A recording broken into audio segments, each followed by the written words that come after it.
And Ernest, I never have known if Ray recorded City Lights because he loved the song, because he wanted to shut up Ernest, get E.T. off his back. And Ernest. I've never known if Ray taped City Lights because he liked the song or because he said Ernest was being too loud. Asterisk asterisk laugh asterisk asterisk get E.T. to stop being so rude. Bill Anderson was never in need of help. His music spoke for itself. Still po folks whispering Bill classics that have been around for generations without any fireworks or pop hooks. But when he was 80, he shocked everyone. Anderson called out 5 Opry stars in public for what he called a grotesque betrayal of country music. Discover the scary reason for his rage and why what they did might shock you. First, Kenny Rogers, the hero who sold the soul of country music. From all the Opry stars that Bill Anderson admired, number 1 on the list was Kenny Rogers. That ranking is exactly why the sadness was so strong. No name was more recognizable across all types of music than Kenny Rogers. He wasn't just a country star by the late 1970s. People looked to him as a link between custom and modern life. Bill Anderson had seen him go from sharing dark stories to being a popular figure in everything from the Grand Ole Opry to primetime TV. That trust turned into quiet animosity over time. In interviews in the 2000s, Anderson recognized Rogers' skill but made it clear that he was annoyed. Country music used to tell the truth, even if it hurt, he said. It started to try too hard to be liked somewhere along the way. When that comment was made was important. It came after years of seeing Rogers' broad success change the business. Bill Anderson saw a line disappear when Lady hit number 1 in 1980 and Islands in the Stream ruled the charts in 1983. These songs showed that country music could be made nicer, softer, and sold without having to deal with pain, poverty, or consequences. For Anderson, that meant giving up. After that, his eyes really got hurt. The record companies changed their questions. Those who write songs were no longer asked to have real-life experience. They were asked for methods that could be used again and again. Breakups became less clear. A hardship became a decoration. Truth lost its importance. That's why Anderson pulled away when he met Rogers. He turned down possible partnerships and focused on writing traditional songs, putting out music that stressed moral weight and story consequences. Bill Anderson thinks that Kenny Rogers did not destroy country music on purpose. He showed that leaving its core behind could be successful. After the business world learned its lesson, it had no reason to go back. That door would never close again after it was opened. Number 2, G. Brooks, who was in love with Bill Anderson, quietly moved away. Bill Anderson was shocked to find that G. Brooks was as high as number 2 on his list of favorite Opry stars from the past. Fans find it hard to believe the impact just because of that.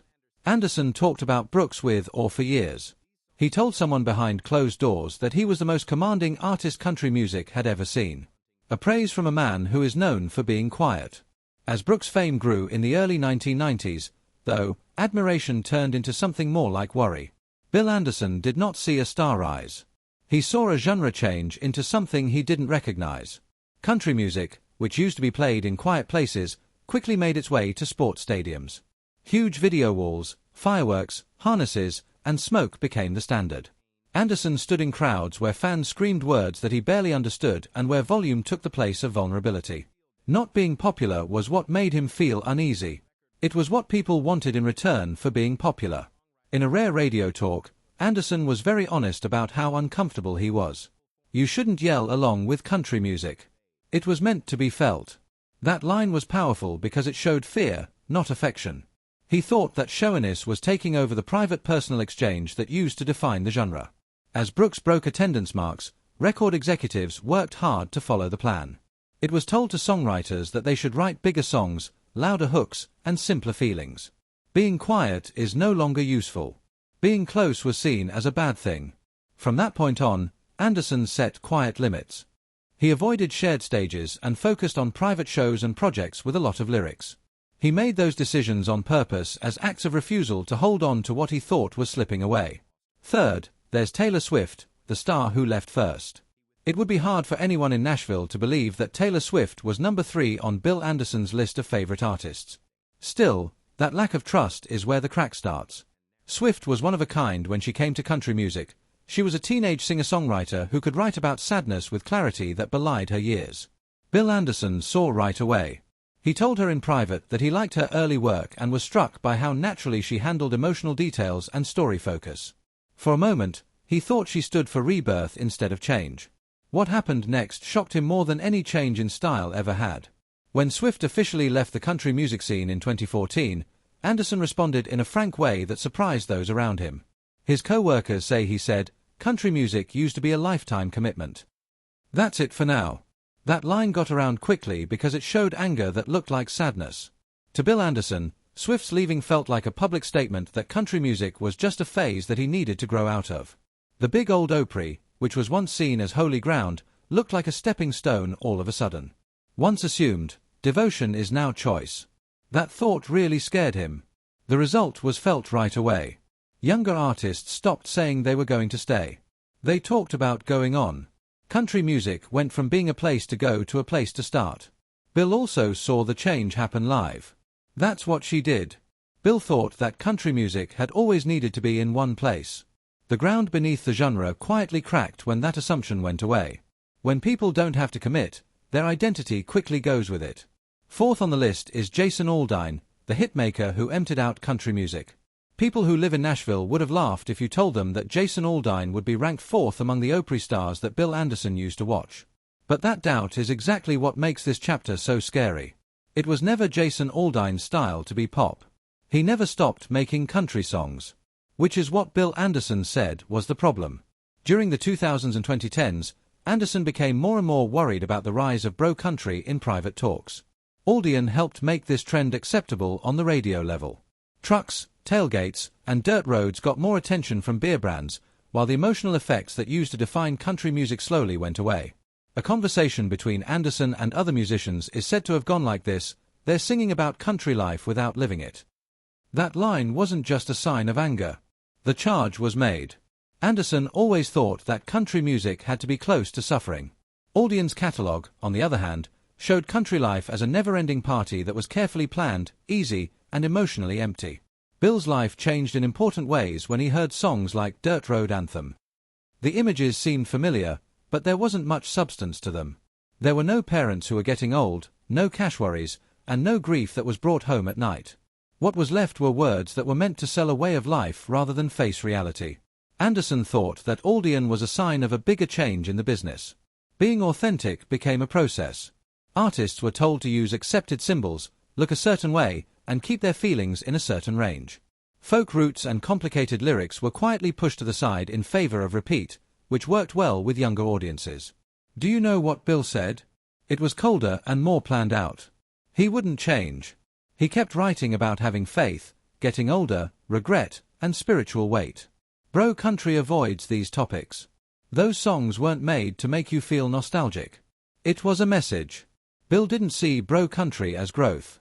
It was destruction dressed in fun. He thought that Jason Aldean was at the center of that change. This was proof that country music could live on even though singers forgot what it used to ask of them. 5. Morgan Wallen was the voice that finally lost its tone. Bill Anderson's ability to wait. When Bill Anderson talked outside of work about the Opry stars he used to like, Morgan Wallen came up last, at number 5. That spot carried the most stress because it meant a line had been crossed. Morgan Wallen was never told she wasn't good at what she did. Bill Anderson freely admitted that Wallen had a powerful voice and a natural sense of music. What made him nervous was that there were no limits on that ability. Anderson thought that skill without duty wasn't impressive. It was risky. He thought country music needed more than just being popular on the charts. It asked for spirit. The breaking point came in 2021, when Wallen's problems were much more important than his music in the news. Anderson is said to have said, "Country music used to fight to be respected." This was said in private conversations in Nashville. It can now handle actions that it couldn't handle before. That statement changed the way the problem was seen. The mistake of one artist was no longer the point. It had to do with what the genre would stand for. Bill Anderson was afraid that this would set a bad example. A new group of artists was paying close attention. It looked like the message was clear. As long as the number of streams stayed high, chaos and success could live together and there would be room for compromise. According to Anderson, that was a major break. Country music singers have always had to stand for something bigger than themselves. That thought scared him more than any change in style ever had. Bill Anderson never thought of country music as background noise. It was meant to be there for people when they were sad, angry, religious, or strong-willed. When debate got in the way of that goal, the genre lost its center. So, country music needs more than just new singers. Someone needs to be brave and tell the truth. Bill Anderson either defended country music or wouldn't let it grow. Do you think these stars made country music better?